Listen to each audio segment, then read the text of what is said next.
Good evening, everyone, and welcome to the Monday seminar series. And we are extremely happy to have such a distinguished panel to talk today to the subject, where does the EU want to go? A perspective from Rome and Brussels, for which we have Ambassador Pietro Benassi, who is the Italian permanent representative to the European Union, and Antonio Parenti, who is head of the European Commission representation in Italy. And of course, Antonio is an alumnus of SAIS Europe, so he has excellent academic formation. So anyway, we are delighted to welcome you all. And of course, it's being chaired by Professor Veronica Anghel. And so Veronica, let me pass the floor over to you. Thanks a lot, Mike, and thank you, Your Excellencies, for being present, and President Prodi, thank you for being with us today. So is there anything more important to talk right now than the future of Europe? Right, so maybe I'm biased, but I don't think there is.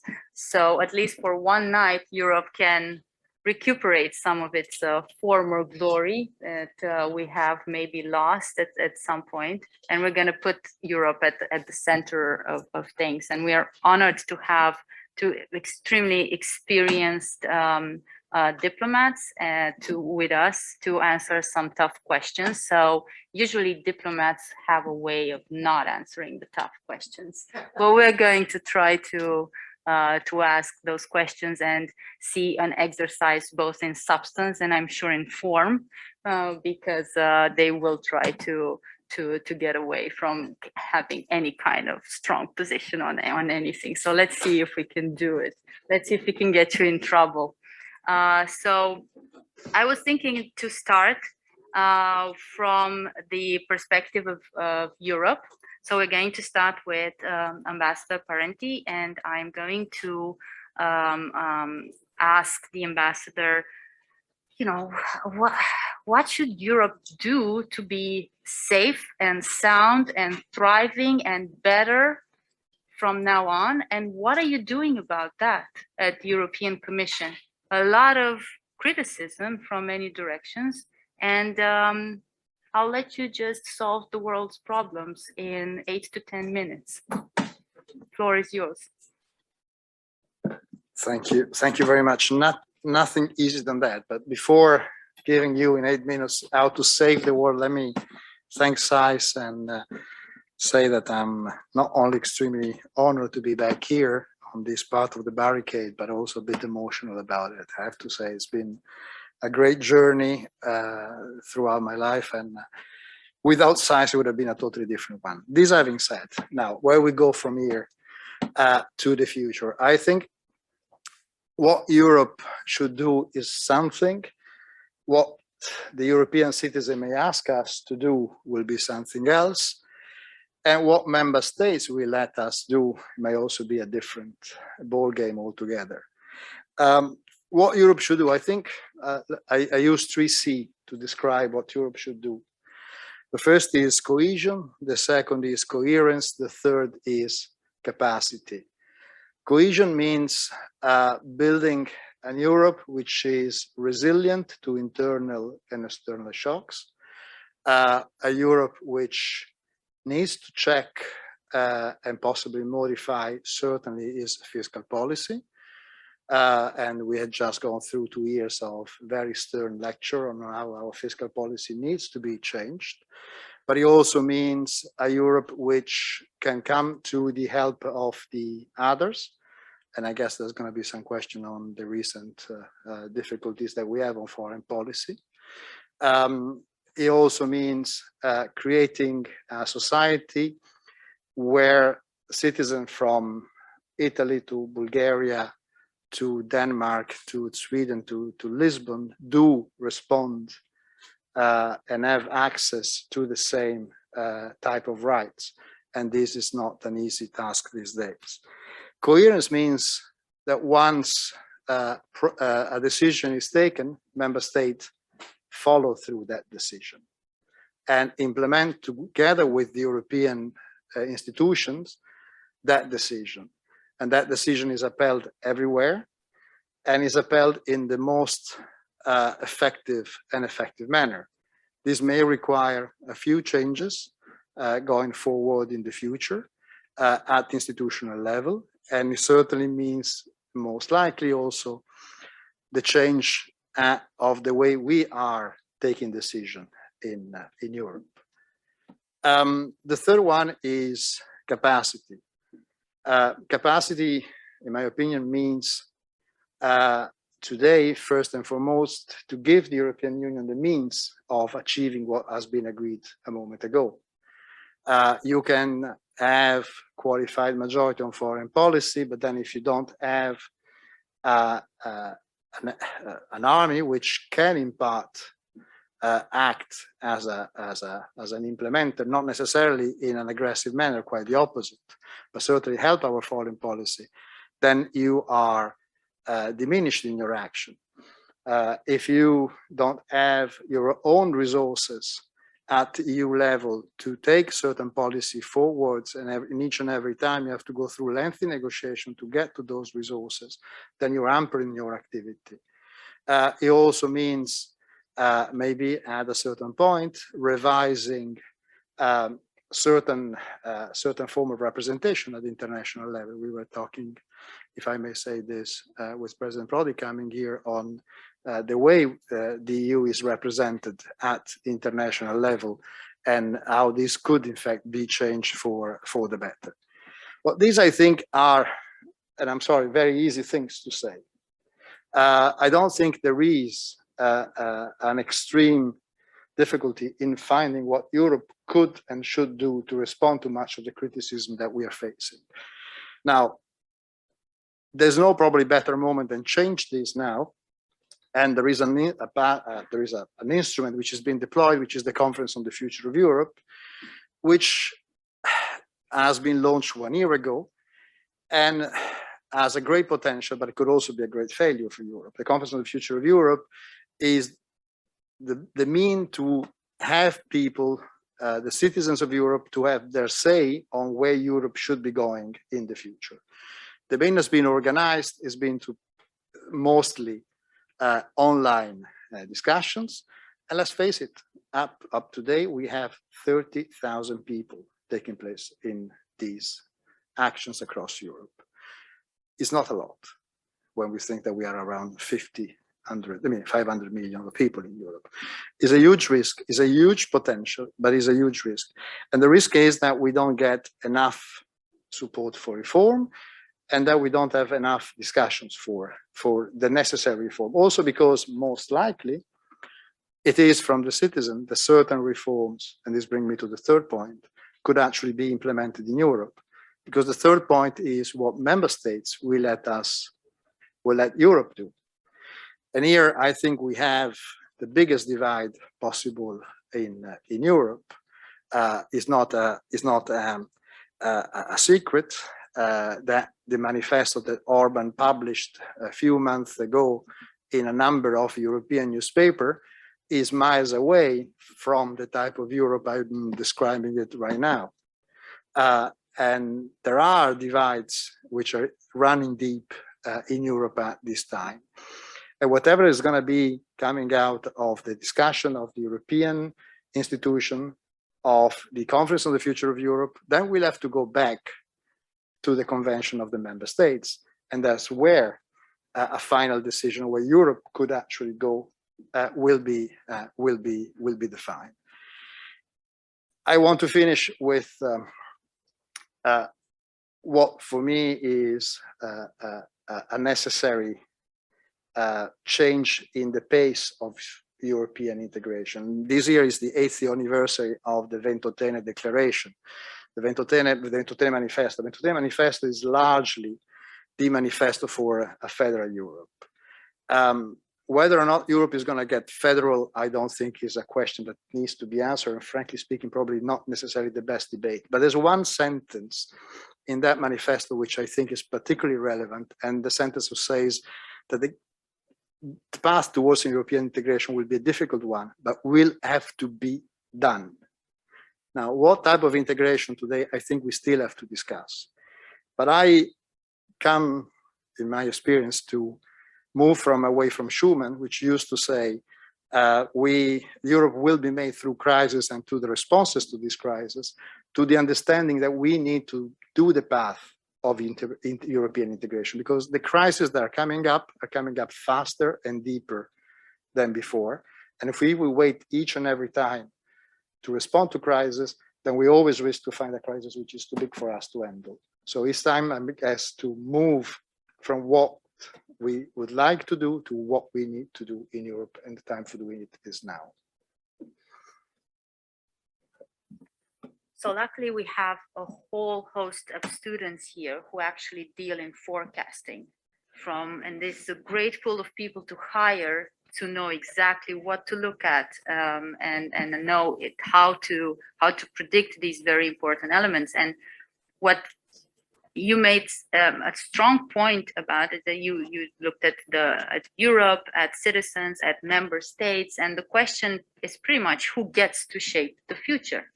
Because one of the criticisms in Europe is that member states are not equal, or at least their influence is not equal on any kind of European outcomes, and that citizens are not equal.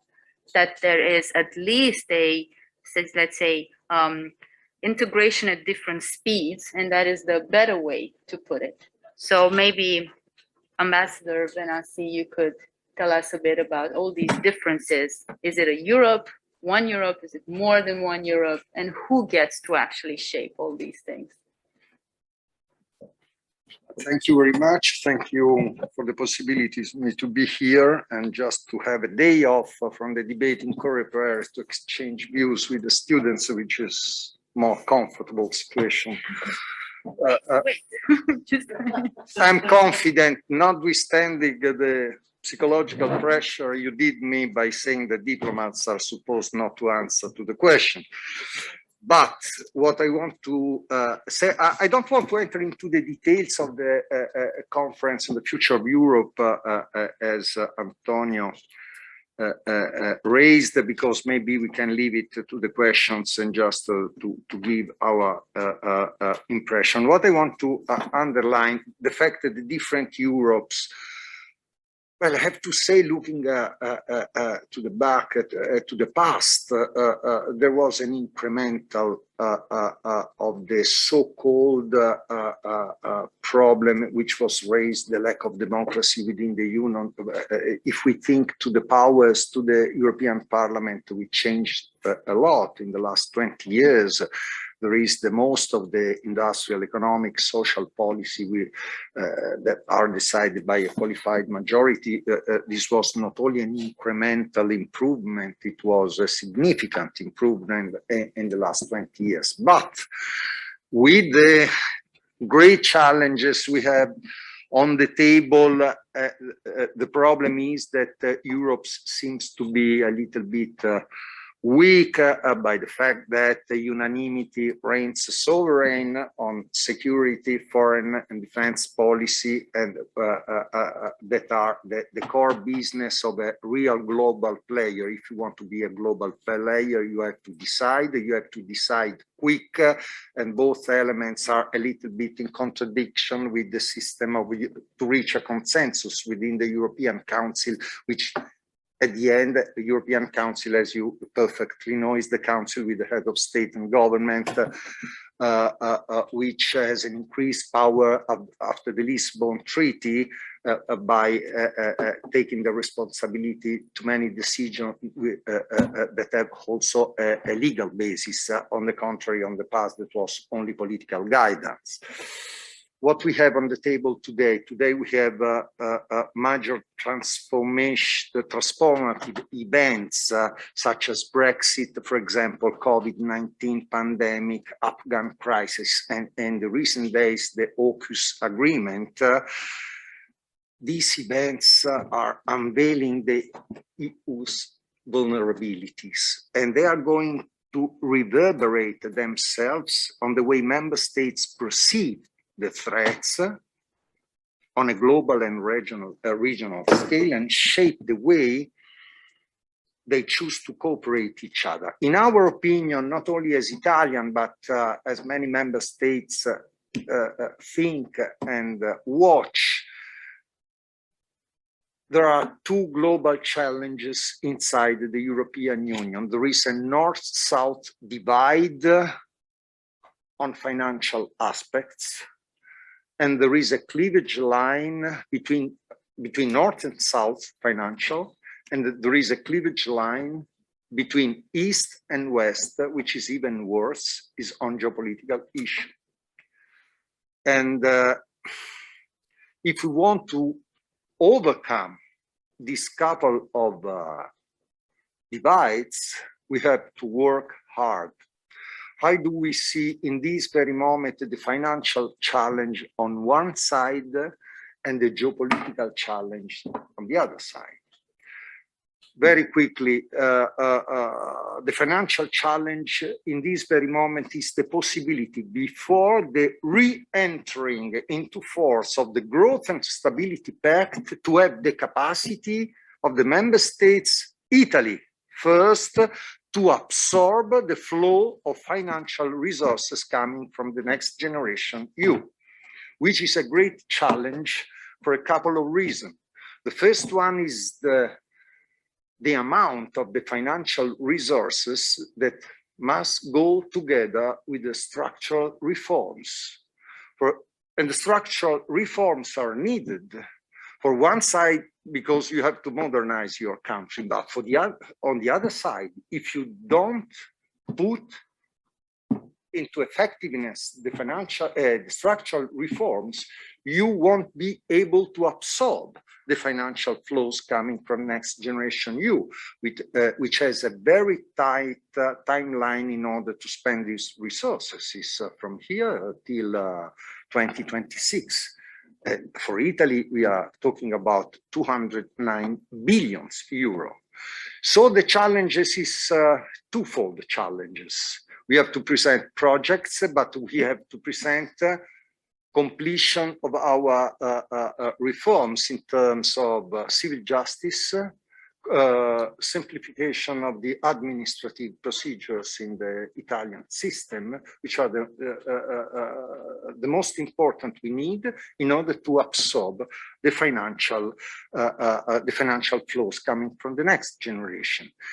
But there will be a time when we have to face with the re-entering into force of the Growth and Stability Pact, together with the suspension of the temporary framework, which was the decision of the European Commission just at the very beginning of the pandemic, to stop the very tight rules on the state aid that are going to distort the competition among the different member states. During the debate, I'm going to give you some of our impression why was at the end possible to convince Germany during the negotiation to accept the mutualization of the debt through this Next Generation Europe. It was a work between Rome and Paris with Berlin in the background.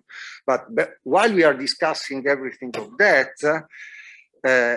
all this takes place against the background of the German electoral results of yesterday and those expected in France in a few months. These are a couple of major events because the results of the election yesterday in Germany will determine what kind of coalition we will have in Berlin. And the debate is extremely open. For some member states like Italy and France, not to mention the name, the differences among the different coalitions is going to determine also the policy in the financial framework of the future European Union. Geopolitical cleavage, I'm going to be extremely quick. The geopolitical cleavage we are going to discuss in the two most present issues on the table we have in these months are especially after the Afghan crisis and this piece of news on the AUKUS agreement is what is not, as the title of this conference says, where does the EU want to go, but where does the EU want to be before deciding where to go. And this is the debate on the possible more integration in Europe on foreign policy and defense policy, which was raised by Antonio by saying that there is no qualified majority in order to decide that. I'm not talking on behalf of my government in this very moment tonight, but I don't think that qualified majority is a good instrument to overcome this problem. Why? Because we witnessed in the past that when someone tried to force a decision by qualified majority, was the case on migration 5 years ago with the decision to impose to different member states 140,000 redistribution of migrants. It simply didn't work. There are a couple of 3 member states that are in course of an infringement procedure before the Justice Court because they didn't apply the rule. What happens if you are going in theory to impose a qualified majority? We are living in a world of global player. Can you imagine if we have 16 member states in favor of decision, 9 member states on the contrary?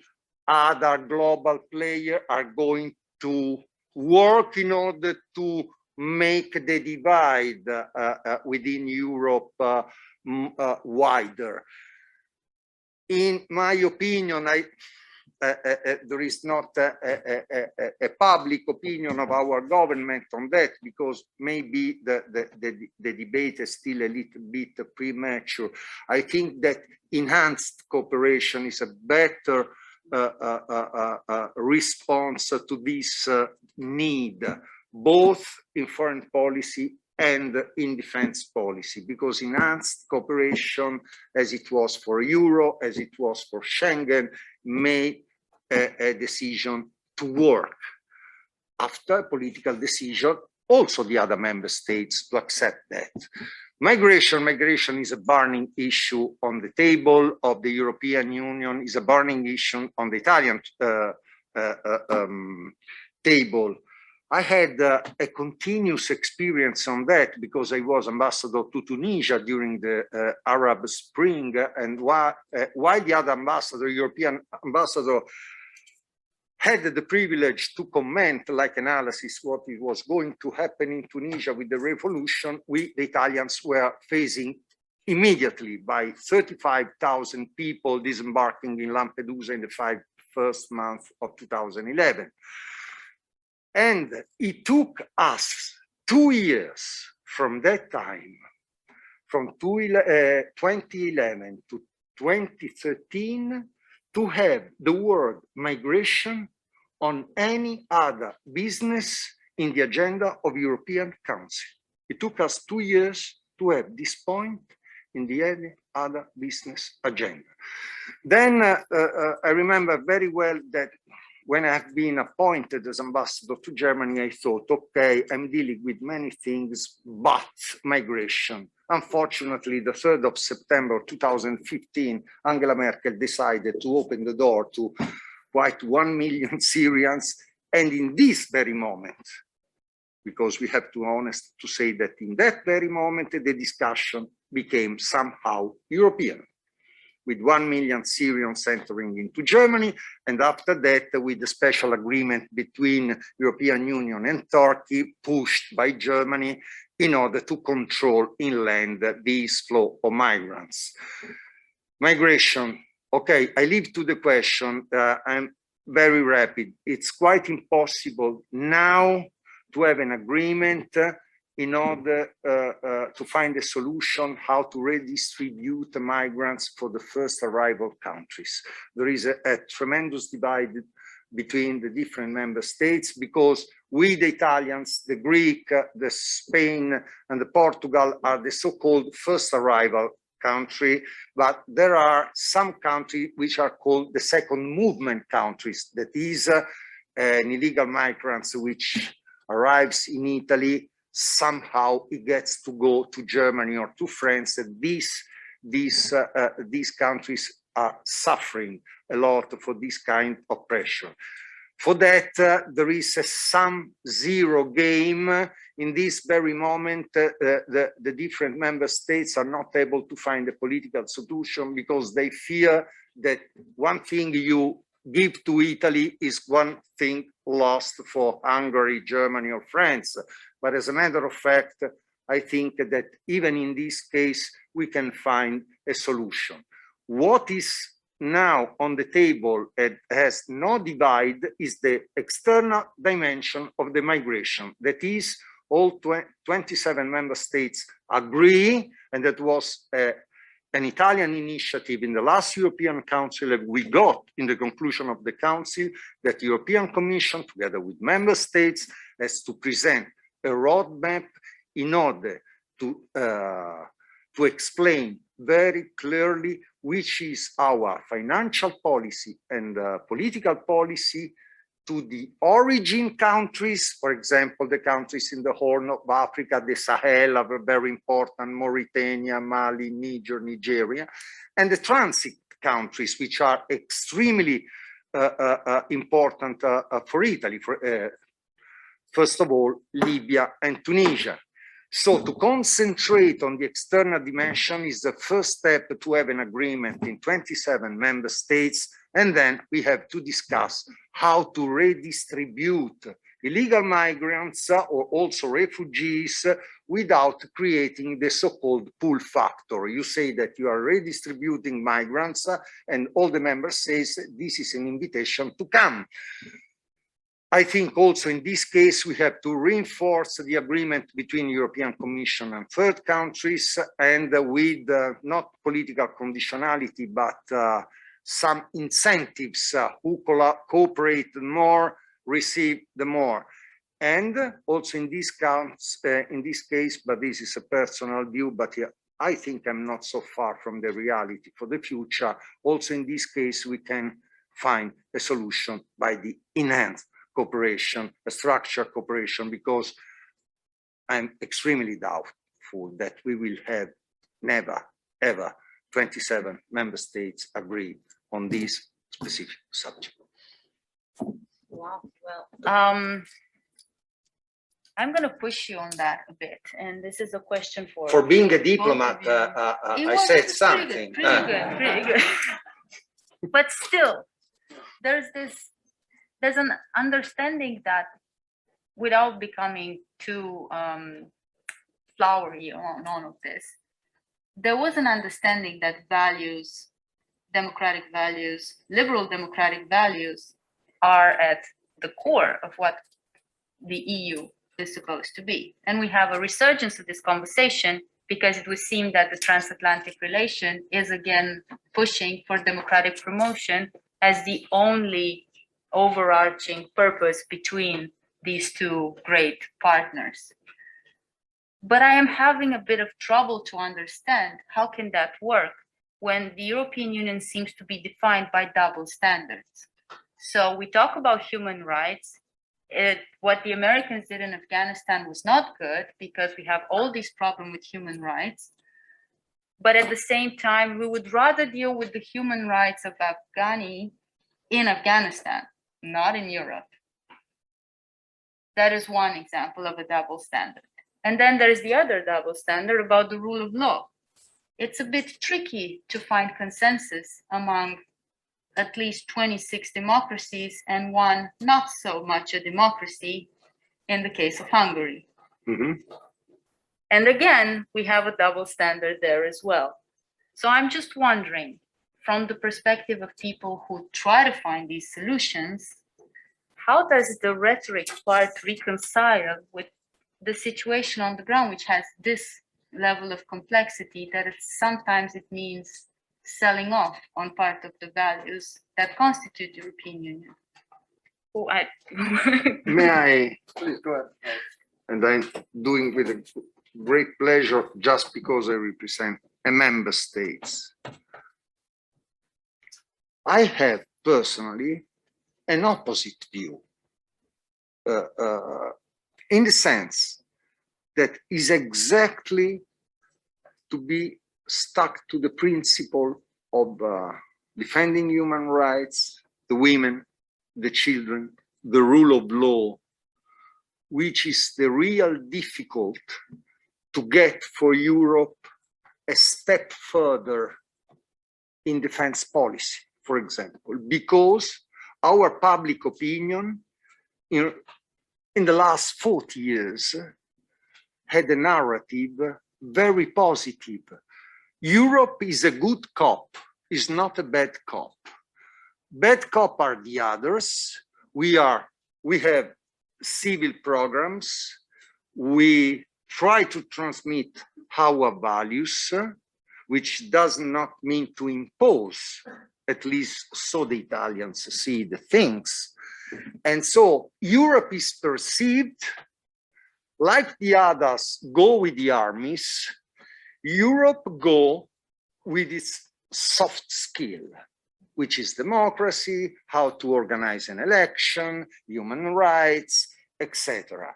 Because, okay, there could be some contradiction, and what you are saying, it's true, but double standard, in my opinion, is too severe in the sense that our values, our principle record positive, but it is paradoxical for defense security. It's somehow our political limit, because what want to do in defense policy European Union?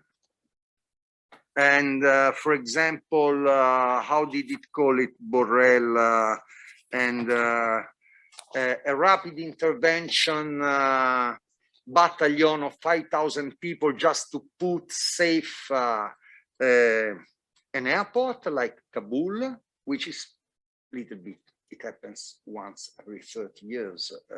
You have to organize a larger scope, or you want a European army. If you want a European army, you have to decide where to go, and you have to have the consensus of 27 member states, because the importance of Libya is not the same for Italians or for the Finlands.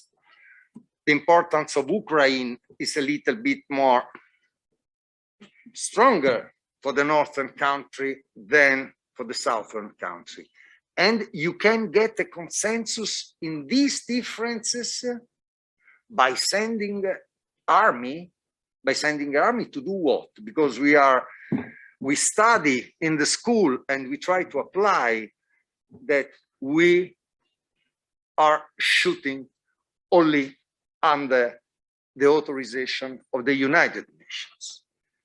Outside of that, and Professor Prodi, who had great responsibility, he knows very well the difference not only between doctrine and real things, but the political decision to have on that. For this reason, human rights, it's our value. We have to defend migration, human rights. Autocratic regime, like the one of Lukashenko, or the traffickers of human beings, they are well aware of the conundrum of the European Union between the high values and the weakness not to share the burden of redistribution. And they use migration as a political tool. Also in this case, our human rights are our award, but also our limit. I say limit in paradoxical term. We have to defend these values, full stop. The autocratic regime I was referring to was within the European Union, but we can get back to that. Perhaps the EU has something to say. And then we will talk on Hungary. Yeah. Hungary. Hungary is very simple. We have to apply the rules, but in an intelligent way, by taking into account also the fact that sometimes are not permanent, the regimes. We have to take care of the people, and in the meanwhile, sometimes democracy helps us to change the regime and to avoid dramatic rupture with the European state.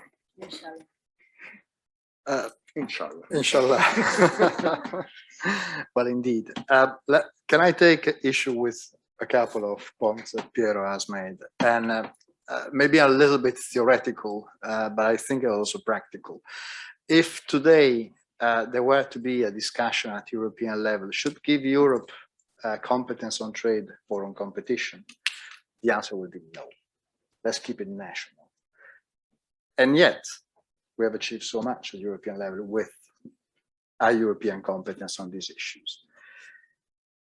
Doesn't mean what I'm saying that it's easy. We have to do it tomorrow night to transfer migration from national member states to European level and we will solve everything.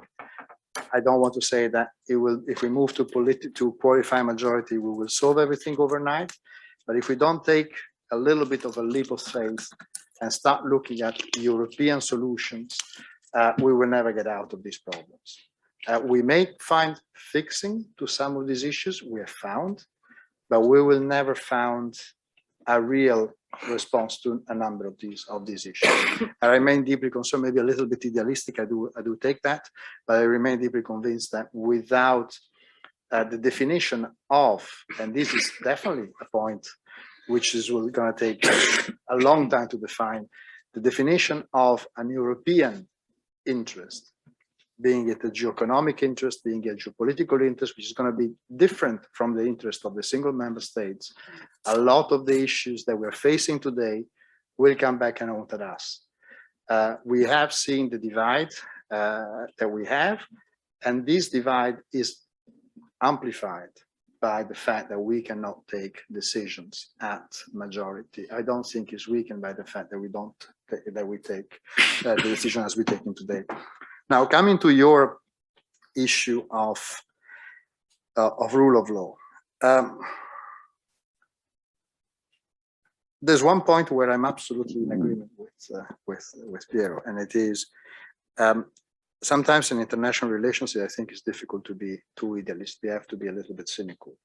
And one cynical point is what is the absorption capacity of Europe in terms of migration and the type of migration, different from refugee to the other type of migration. And I have to say, I mean, rather than seeing the resurgence to the majority, because not because we don't need migration, we need migration in Europe. But the absorption capacity of many societies in Europe at the moment is still, I think, to be highly defined. So there are paths that we need to take to manage migration. What we need to avoid to do is to leave migration in the hands of the smugglers. To manage migration, we need to have clear rules. We need to have clear rules for those who have to come into Europe. We have to have clear rules on those who have to go back to the countries of origin. When it comes to Afghanistan, I don't think that we can face that problem by saying, let's get all of them into Europe and let's empty Afghanistan. I do take this I say this word with a heavy heart, because of course there are a lot of people which would like to move outside of Afghanistan. But it's also true that normally when we see mass migration, a lot of the migration takes place in the region and sometimes even within the countries. So let's try to help first these people within the region and in the country. And of course, let's take care of what are real issues. I mean, maybe it would be great to empty Afghanistan of women. I think it would probably solve the issue of Afghanistan probably better than any other format, but it's also a choice which is almost impossible to realize. So let's be pragmatic, having in mind what are the rights of the Afghani people, what are their aspirations, and let's also try to make sure that we can build one day a better Afghanistan than today. Rule of law in Europe, there's only one way Europe can work on the rule of law, and it's through its own institutions. I very much salute the fact that the Commission now has taken the decision to bring these countries to the Court of Justice. is not the answer to all the problems, but in a rule of law system, you have to respect the procedures. And then we can only hope that these procedures and the people of this country can move back to a more cohesive path in Europe. Now, I want to open the floor for more questions, and to those attending online, please use the Q&A function and not the chat function to send in your questions.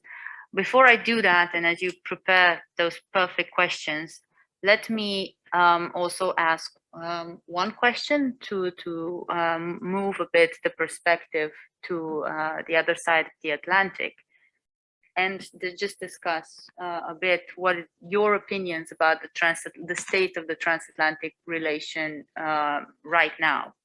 And the way I would frame this question is, in order for a relationship to be special, both partners, let's just say they're just two, somewhat, both partners would have to win more than they lose out of that relationship. And they also have to depend on each other to achieve certain things that they wouldn't otherwise achieve on their own. So maybe we can give some examples why the EU needs the US, but why does the US need the EU?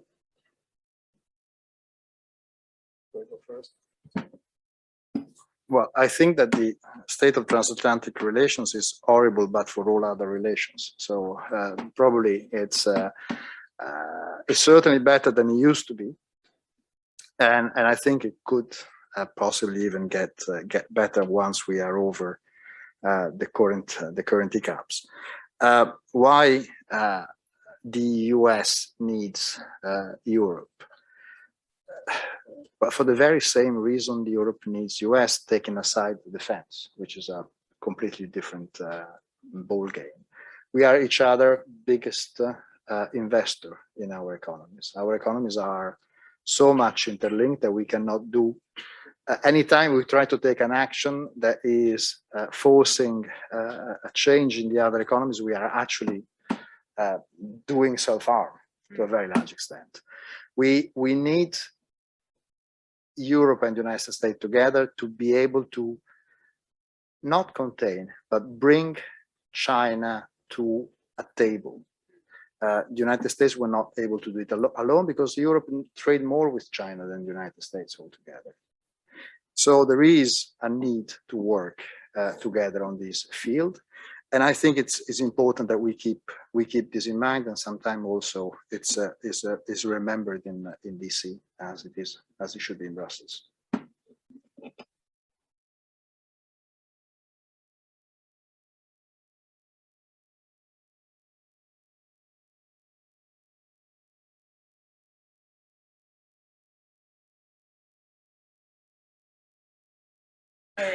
No, but it was good not to answer in the sense that I share what Antonio said in the fact for the fact that for a technological point of view, the democratic point of view, for the overall trading system, United States for the first time in the last 60 years, they are not more capable to do everything alone.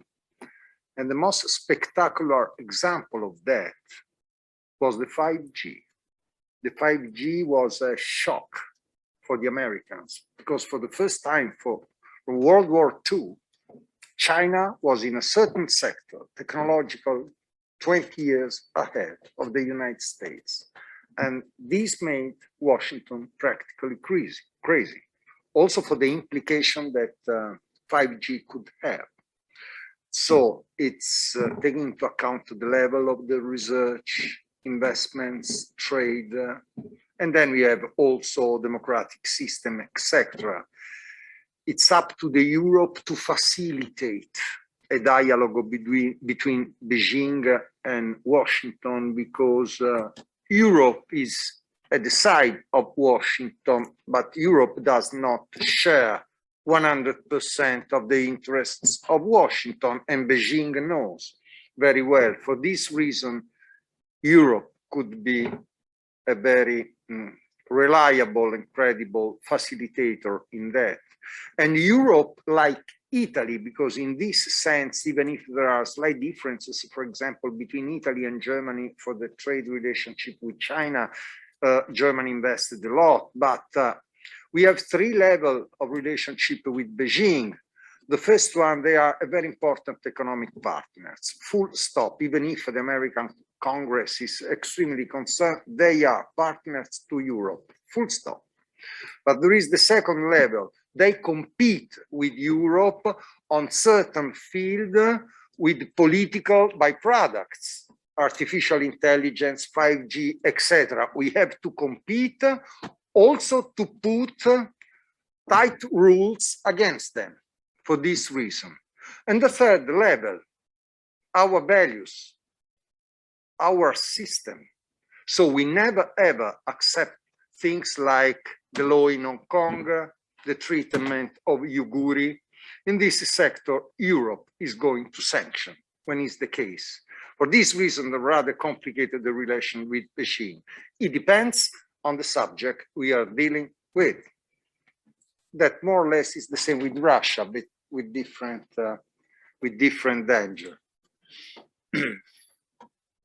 I don't like to finish with Russia without discussing Russia, but I'm going to open the floor now for questions. And yes, please, Connor.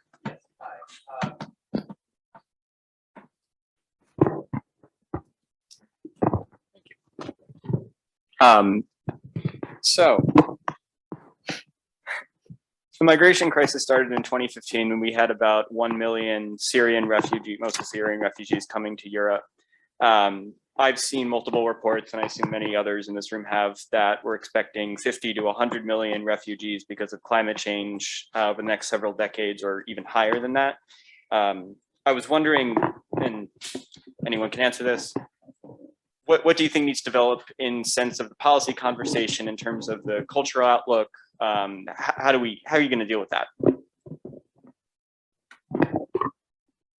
So I propose we collect two more, and then for the first round, and then have a second round of questions. So yes, please. Oh, I think, okay. So my question revolves, it seems to me that a lot of the discussions around Europe and the European project revolve around its political leadership. And in recent years, it's definitely been incorporated by both the figure of Macron and Merkel. Now, Merkel, as just yesterday, at least the elections in Germany have happened, and of course, she will no longer be the German chancellor. And I believe that Macron is, at least the elections will take place next year, and it is foreseeable possibly that in the next couple of years, basically the political leadership of Europe will change dramatically. And the question, and I'm keeping it general on purpose, is if the European project requires this political leadership incorporated or impersonated in its leaders, such as Macron and Merkel, and if so, what is the outlook in terms of political leadership and represented in political figures in the upcoming years? One more. Yes. And then I think that was the first question there. I'm also prioritizing gender balance here.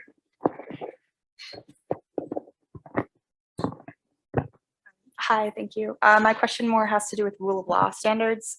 So with the acknowledgement of Hungary as an autocratic regime within the EU, the current process for suspending voting rights, which is a significant theoretical tool of enforcement of rule of law standards, is currently being rendered ineffective due to the consensus voting requirement. So what, in your opinion, is the best way to get around this or increase the effectiveness of enforcement tools for the rule of law?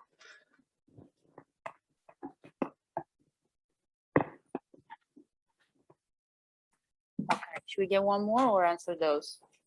Okay, one more because I stole the mic from you. Yes, thank you. To go back to the geopolitical issues, do you think the European army, I think Ambassador Benassi, you mentioned the European army a couple of times in your intervention. Do you think the recent events of Afghanistan and AUKUS has regained a little bit of momentum for these subjects, or it is a dead end? Okay, so we have very important questions that I can't really see as pull them together, but there is definitely the question that I think it translates to, if we couldn't deal with such a small wave of migrants, what are we going to do when the results of climate change are really going to challenge the borders? That would be one. The change of political leadership, of course, the best question about the rule of law, and geopolitical issues, and are we ever going to build that European army? So I don't know who wants to start. Perhaps we take it from here. I'll leave Pietro to talk about the European army, but I just want to make two figures. 40% of Europe spent 40% of the United States in terms of defense spending, and it's 4 times more than the Russians. We are 10 times less efficient than the Americans collectively, and probably will not be able to withstand a Russian invasion alone. Is there a need for a European army? I don't know. If Trump's get re-elected in the United States, maybe I would see more the need to be sure in our own capacity of what we can do. Maybe I'm too pessimistic, I don't know, but I'll leave this to Pietro to answer. On European refugees, on environmental refugees, I think this is going to be an incredibly big question for all of us for the next 20, 25 years. And we better get prepared to this and get to discuss this. I mean, right now, you must be aware that these are not even called refugees under international law. They are a displaced person. So they don't have the right of refugees. I think that the risk of having these numbers in the future will pose very serious strains to our society. Right now, I think the best answer that we have is to try to avoid this from happening, which means seriously investing in environmental finance, seriously investing in alternatives. But I'm not sure if this is going to be enough to solve the issue. But right now, this is the only answer that we have. But I agree, we better get ready to answer these questions because it may not be enough what we can put together in the short term to block a lot of the environmental problems that we're going to have. Political leadership, are they necessary? I think they were fundamental. The position that Kohl and Mitterrand had in the past, or Macron and Merkel had in recent years, the French-German engine, and maybe there are more people better suited in this room to answer this question than me, but I think they were a fundamental moment for advancement or lack of advancement at European level. Can things change? Yes, things can change. Depends a lot who's going to be the next chancellor, if there's going to be a difference in France. I think now Italy has a little bit of a chance as well to play a bigger role under the current situation. In a few days, Draghi will probably be the most experienced voice, the most experienced political leader in Europe with European experience because of what he has done in the past. But he also has to carry on a country which has not exercised always that level of leadership at European level. And it will not replace, in my own personal opinion, the Franco-German engine. Is consensus an impediment to a fair application of the rule of law? Yes. I don't think there's much more to say. Yes, it is an impediment. Yes, the question about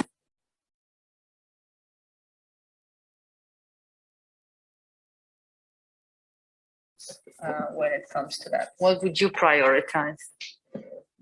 You leave to me every time the most difficult question, but the fact that it is put up to the European Commission. But as diplomat, I would say it's foreseen by the rules, it's possible, but I hope that we are not going to there. And the political pressure, the legal procedure with its length, with every bureaucratic procedure, will create a political space to push and create the precondition to make and to have a better rule of law in that country. It's not going to be a nice day, a positive day, where you have to apply such a rule because you are going to strike a government. But can you imagine the feeling of the people? So we have to take into account everything that at the end of the story, if they do not respect, we have rules to apply. And this is the strength of the rule of law. But I would say, as an Italian, maybe we are more flexible than others, sometimes more creative. I'm not in a hurry because these are kind of strikes, bonds to people that are not going to be healed very, very quick. So if we can have a solution the day before that, it's every time better. In the meanwhile, I want to underline the fact that in political terms, not to mention member states, Poland, for example, the internal political scenario in Poland is different in comparison 5 years ago. The party of the brothers Kaczynski is not the takes it all. There is a strong political force beginning from the big cities, maybe is going to have a good electoral results in the short term. And this is the best way to solve the problem of rule of law, is the best way in political terms. And we will have election also in Hungary, if I do remember well, in March. Let's see. Let's see if Orban is so strength as in the past. Because even if he wins, but he is not going to win like in the past, maybe he's obliged somehow to listen more to what happens in the Court of Justice. I mean, this is the real work of diplomacy, to work until the last moment to avoid sanctions to everybody is not a victory of diplomacy, is a defeat.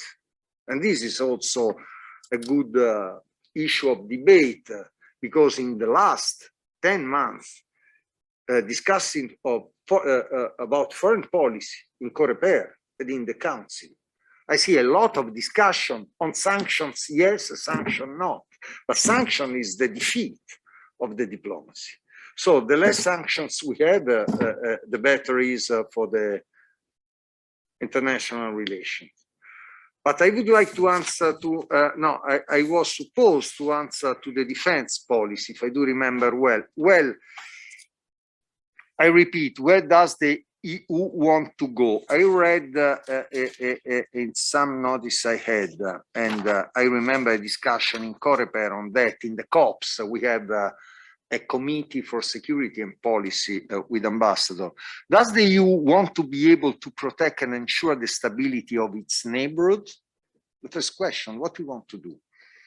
Do we want to be able to secure our interests and promote our values in Libya, the Sahel, the Horn of Africa, the Western Balkans? Do we want to contribute to the resilience of strategic partners in the Eastern neighborhood, in Sub-Saharan Africa, in the Gulf of Guinea? Are we able and willing to defend our access to strategically contested spaces, such as the sea, but increasingly the cyberspace and the outer space? First, we have to define what we want to do, which are the priorities area.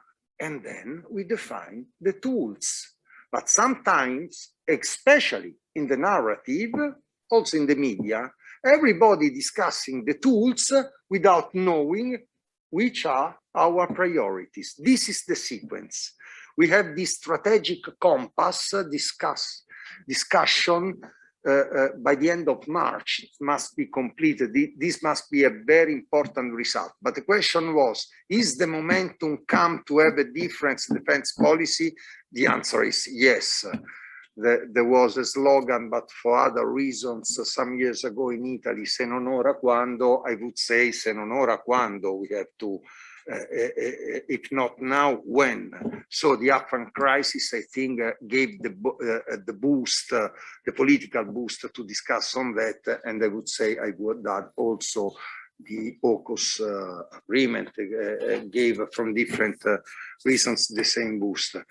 From the leaders, it's better to have many good leaders in Europe than not. So it's not a wonderful season, but cosa? Not a good crop. But it's like the football team. There are generations. No? We suffered after the World Cup, and then we have to wait 6 years to win the European Cup. More or less, there are certain periods that are less favorable than others. Okay, great. Let's collect some more questions. And we have a question here. Just thinking that what we want to do is something that the citizens define. The European Union just finds the tools. So it's a question. The public citizens, we have to listen to them, especially young people, because the world is in their hands. But do we have public opinion that accept to have dead people coming back from the fields of battle in the European culture? Do we have this kind of culture? But do we accept if we want to have a different approach? I have a question specifically for Ambassador Benassi. You mentioned how Europe's role as a good cop, so to speak, can be limiting. I guess my question is, in a world of bad cops, basically, would it be sensible for Europe to play a different role, and would it even be possible for Europe to play a different role, and what would that role look like? The role, may I? Collect. Two more, then we get back. There are two more. Yes, there was. Good evening, my name is Andrea, and I study European public policy at SAIS. I have a question about Italy and its relations with Egypt. Human rights violations in Egypt are self-evident, but Italy remains one of the major trading partners with Egypt, and when it comes especially to arms deals, there is a dilemma here, like either Italy jeopardizes its trade relations with Egypt, or it takes into consideration human rights violation, and I guess the Regeni and Zaki case are a good example. So how can Italy approach this dilemma, and how actually the Union, and this is a question for Mr. Parenti, can help Italy figure out this impasse? Thank you very much. Perhaps we can answer these two very different questions. So Egypt or Egypt, I think it's everything mine. well, we can also let Ambassador Parenti talk. Please go ahead. You can go first. There was a couple of resolution of the European Parliament on the Regeni case. It was a moral pressure, but Europe, in this case with Europe, I mean, yes, a little bit the European Commission, but I would add also the different member states. Even if I gave my consent, I'm not going to. But so, no, there was not a overwhelming support of this case. Let's say it was a bilateral case for Italy, and you said correctly, it was dilemma, but we solved somehow the dilemma by accepting the consequences of this case. That is, Italy in some years was the first partner of Egypt. In some years, the second one. So we were at the top of the list. This was not the case, never more after the Regeni case. So Italy accept the negative consequences to be critical against Egypt. There was somehow an interruption of political visits, and then they began again. In my previous experience, in my quality of diplomatic advisor of the Prime Minister Giuseppe Conte along the entire period of President Conte, we had, if I do remember well, 8 bilateral contacts with Al-Sisi and at least 6, 7 telephone calls. So at least 14, 15 bilateral contacts. No one was in Rome. And the only one in Italy was during the Palermo conference on Libya in 2018 at March of a conference. The other ones were a couple of times in Cairo and in Sharm el-Sheikh for an international conference, and United Nations, New York, at the margin of the General Assembly. And this explains also the different sensibilities. It was not a dilemma. Every single approach with the Egyptian authorities begins, we want the truth on the Regeni case. We want to celebrate the process against the people accused to have tortured and killed Giulio Regeni. Every contact I was present, it begins every time with this. That does not mean that we solve and we obtain what we want quick. The facts show that it's a long story, but Italy will insist every time, every meeting, every occasion to begin every conversation with that. And as you can imagine, this could have some consequences in comparison with other partners to obtain industrial projects or something like that. So it was not a dilemma. We accept the consequences. Okay. There was a very famous question during the Roman Empire when a crime was committed. Cui prodest? Who's going to take advantage from that? Speaking And of, this, as a diplomat, I'm going never, ever to answer to this question. But Italy did not. so speaking of taking advantage, there is an understanding that when you're bad cop, you have more advantages than when you're a good cop. So perhaps this question that was addressed to both of you is the EU considering of being less of a good cop? I think it's a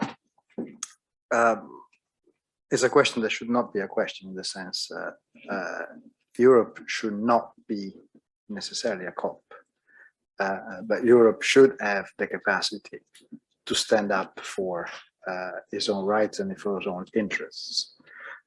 Normally, you go as a good cop whenever you can pair with a bad cop, and I can't see Europe being so keen on pairing with any of the bad cops that I can see in the world today. The question is, if you want to take, how are you going to take care of those interests, and how can you or eventually even use a certain amount of deterrence for those interests? I think this is one of the questions. I agree with this very much with Pietro when he says that we have to decide what to do. and where we want to be. And when we decide where we want to be, we will also have the means. I'm only afraid that if we take too much time in deciding where we want to be, we will never have the means to fulfill that. Can I just with one caveat on what we were discussing before on the rights? I don't disagree at all with Pietro with the necessity to find a solution, and that a preferred solution is always better than a judicial solution. But there must also be a time when the time is over. And I think that this timing in the current circumstances is running thin in Europe, in many quarters, not only the European Commission. Probably the Commission is the least one. This is the one which has the most of the patience in this sense. You asked me on the Regeni case in the European. But Regeni and Zaki cases are two extremely horrible cases. What I find to a large extent even more horrible is that to a very large extent, and I think here Ambassador Benassi is very clear, there have been more of an Italian case than European cases. But this for me brings back to the same questions that we were saying before. We have too much of a definition of an interest in Europe, which is a national interest. How do we move this from national to European interest? Are we willing to take then the cost, where we're able to pay the cost? Are we willing to take the responsibility to move certain issues from national interest to European interest? Well, this is one of those issues which there is not an answer now, and I hope that, for example, in this sense, the Conference on the Future of Europe could be one of those areas where a lot of discussion among citizens, which is not happening at the moment, could be a good place where a bit of a reflection could be done on this. So we have just a few more minutes. So any question, yes, there in the back, will necessitate quicker answers. Okay. Good evening. Thank you for the interesting input. I'm Bentia from Germany, and I wanted to ask Ambassador Benassi. You mentioned that it took 2 years to put migration on the agenda, even though it was a pressing issue for many Southern European countries. And maybe it's quite obvious, but I wanted to ask, like, what were the main factors that it took so long? Because I think these years of inaction at the European level really contributed to the feeling of Southern Europeans, definitely Italians, that Brussels is some abstract entity very distant from their needs, and decides somehow obscurely where we go and what is on the agenda. How do we make sure that issues like this that affect a group of countries, but some other countries maybe not, in the future will be easily on the agenda and then can be discussed at least? Thank you. And one more here, and I think we have to close with that round. So I'd love to get both of your opinions on this, but it directly. Oh, my name is Matthew. I'm from Los Angeles. I'd love to get both of your opinions on this, but it follows up on something that Mr. Benassi commented on earlier. But you said that you aren't particularly eager to engage in enforcement activities against Hungary, but is it possible that inaction is increasing the risk that other states will begin to feel emboldened to turn away from democratic values?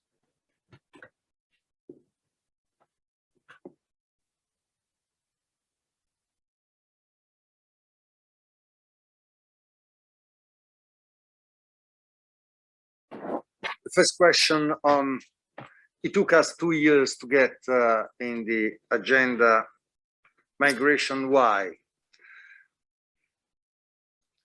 The Dublin rules, I would add quite some courage, like the euro, were thought for the good weather, not for the bad weather. And for Euro, we need Mario Draghi to say whatever it takes. Otherwise, the attack of the speculation of the markets would have been terrible. But just to avoid a comparison between migrants and Euro, Dublin rules were not decided with migration as European challenge. Those numbers acceptable. And so everybody was convinced Italy may be accepted too quick. This thought that the first arrival country were responsible for the management of this issue. But the Arabic Spring showed that was not possible. And then, because it was also a consequence of the Arabic Spring, the flows of Syrians through the Balkan route directly to Germany. So we have to change a rule which was thought for the good weather. Everybody is aware of that, but everybody wants to maintain his national interest. And the difficulty of migration is that is 27 domestic needs that have to go together. Can you imagine 27 domestic pressure, domestic policies? Because it's not only in Italy that we discuss on this subject. So in some cases is the so-called zero-sum game. If you got something, you lose something. For this reason, it's difficult to have a solution. It's very difficult to have a solution of redistribution 27. It will be possible. I'm going to have a bad forecast, but I think that we will have to study other formulas, maybe, because the discussion, the new pact on the asylum and migration is blocked. Is blocked since quite 2 years, and there is no move. No significant move. And we cannot accept the Italians, even if there was a proposal of the European Commission last September, they made a little effort, but they are far away to match with Italian needs. And we said to the Commissions many times. They forgot the second question. Well, I'm going to leave the last word to Europe. Exactly, and, leave it to Antonio. And some concluding remarks. Well,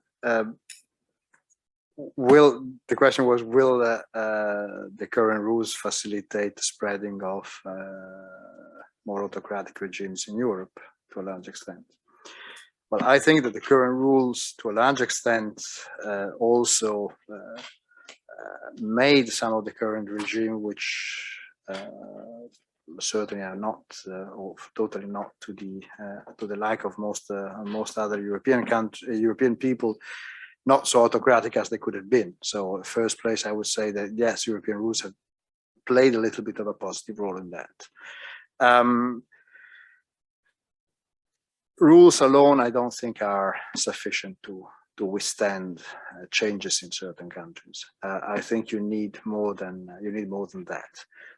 If I look at the last, well, first you need to have of course the willingness to implement them, even to their extreme, and I think there's a bit more of seriousness on that front, even if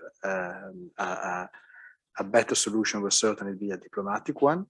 But I also think that the fact that Europe keeps on, or at least has been in the last year, a far more positive answer to the needs of European is also possibly helping some of the people in those countries to think that Europe is, after all, a value, and that outside of Europe is actually fairly cold. And I'm not saying this by chance, given that the countries that we are talking about are closer to some other countries where the weather is tend to be fairly cold. So I think that there should be a lot of thinking on all sides on how to come to a solution to that. which is an evolution which has to be positive for both sides. If this cannot be achieved diplomatically, then there are rules in Europe, and those rules will be applied. Certain issues, the President of the European Commission has been extremely clear. We will never accept LGBT-free zones in Europe, and the European Commission will stand up to that decision. That's for sure.